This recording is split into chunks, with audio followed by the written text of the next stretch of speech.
Assalamualaikum warahmatullahi wabarakatuh.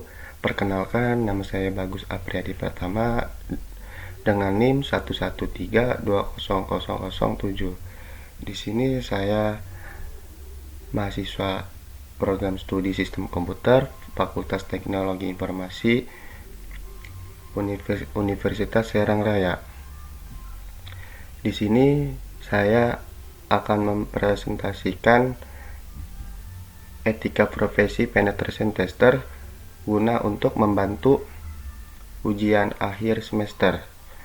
Di sini saya mengambil referensi peta okupasi nasional dalam kerangka kualifikasi nasional Indonesia pada area fungsi keamanan cyber atau PON-Cyber.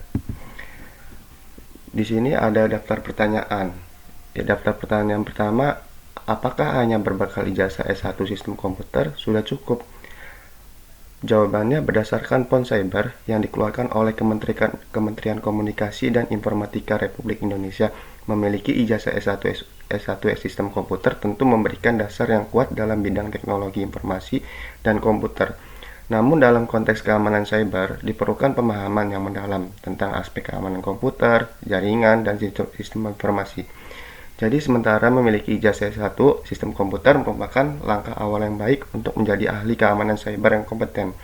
Pertanyaan yang kedua itu ada, jika belum cukup ijazah saja, apakah dibutuhkan pengalaman kerja? Jawabannya, selain memiliki ijazah S1, menjadi seorang penetration tester atau ahli penetrasi memerlukan kombinasi keterampilan teknis, sertifikasi, dan pengalaman praktis yang relevan. Yang ketiga itu ada terkait dengan profesi penetration tester. Profesi apakah penetration tester itu? Penetration tester adalah seorang profesional keamanan informasi yang secara sistematis mencoba menembus keamanan suatu sistem komputer atau jaringan dengan cara mengeksploitasi kerentanan yang ada. Mereka melakukan uji penetrasi untuk mengidentifikasi dan mengevaluasi kelemahan keamanan yang mungkin ada dalam sistem tersebut, dengan tujuan membantu organisasi meningkatkan keamanannya. Pertanyaan yang keempat itu, bagaimana awalnya tahapan karir untuk menuju profesi penetration tester? Apakah langsung bisa menjadi penetration tester? Apakah karirnya harus dari bawah dulu atau bagaimana? Tahapan karir menuju profesi sebagai penetration tester bervariasi tergantung pada latar belakang, pendidikan, pengalaman, dan keterampilan individu. Berikut adalah beberapa langkah yang umumnya dapat diambil. Yang pertama itu ada pendidikan dan pelatihan, sertifikat. Yang kedua sertifikasi, yang ketiga pengalaman praktis, yang keempat keterampilan teknis, yang kelima itu ada jaringan dan komunitas. Pertanyaan yang kelima itu, apa saja tugas dan tanggung jawabnya? Tugas-tugasnya itu ada, yang pertama penguji keamanan, yang kedua pengujian perangkat lunak, yang ketiga analisis risiko, yang keempat pelaporan, yang kelima pemantauan keamanan, yang keenam konsultasi keamanan, yang ketujuh pengembangan keterampilan. Di sini ada tanggung jawabnya. Dan adapun jawaban penetration tester, etika profesional, kerahasiaan informasi, komitmen terhadap kualitas, pelaporan yang jelas dan akurat, kerjasama tim, kepatuhan hukum, dan peraturan konsultasi dan edukasi. Yang keenam itu ada sertifikasi, apakah yang harus ia miliki. Jika dibutuhkan sertifikasi, maka bagaimana caranya agar ia dapat memperoleh sertifikasi tersebut dan apa syarat-syaratnya. Sertifikat yang harus dimiliki itu ada CHH, terus ada yang Officin Security Certificate Professional OSCP, yang ketiga itu ada GISA, yang keempat sertifikat Information System Security Professional, yang kelima itu sertifikat Security Analyst, yang keenam sertifikat Penetration Testing Konsultan. Di sini ada cara mendapatkannya. Cara mendapatkannya itu ada persiapan pelatihan, mengikuti kursus online, seminar, atau bootcamp yang ditawarkan oleh penyedia sertifikasi atau lembaga pelatihan. Ada studi mandiri, praktek, ujian dapat berupa ujian daring atau ujian dalam kelas tergantung pada sertifikasi yang dipilih. Di sini ada pemeliharaan sertifikasi.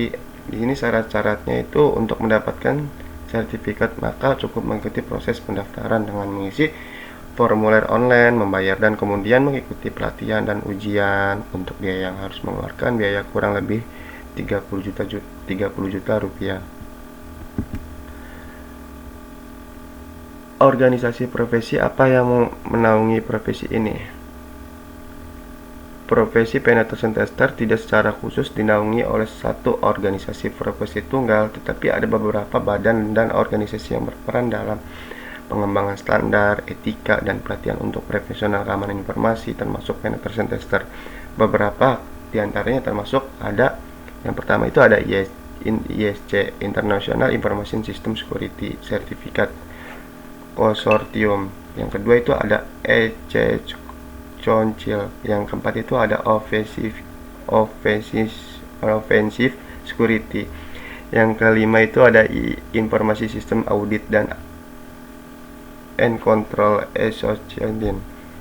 Yang keenam itu ada Global Information Assurance Certification. Yang ke-8 itu ada kode etik apa saja yang berlaku bagi profesi penetration tester ini, baik di Indonesia maupun internasional. Yang pertama itu ada Essential Code of Ethics. Kode etik yang dikeluarkan oleh Essential, penyedia sertifikasi keamanan informasi seperti CEH dan ECSA. Yang kedua itu ada ISC, Code of Ethics. Kode etik yang dikeluarkan oleh ISC yang mencakup sertifikasi seperti CISSP. Yang ketiga itu ada ISCA, Code of Professional Ethics. Kode yang dikeluarkan oleh ISCA yang menaungi sertifikasi seperti CISA. Yang keempat itu ada IEEE, Code of Ethics. Kode yang dikeluarkan oleh Institute of Electronic Engineering (IEE) yang mencakup prinsip-prinsip etika yang relevan bagi profesional teknologi informasi. Yang kelima itu ada ACM, Code of Ethics and Professional Conduct. Kode etik yang dikeluarkan oleh Association for Computing Machine (ACM) yang mencakup prinsip-prinsip etika yang relevan bagi para profesional TI. Ya, di sini presentasi saya cukup sampai di sini. Terima kasih. Wassalamualaikum warahmatullahi wabarakatuh.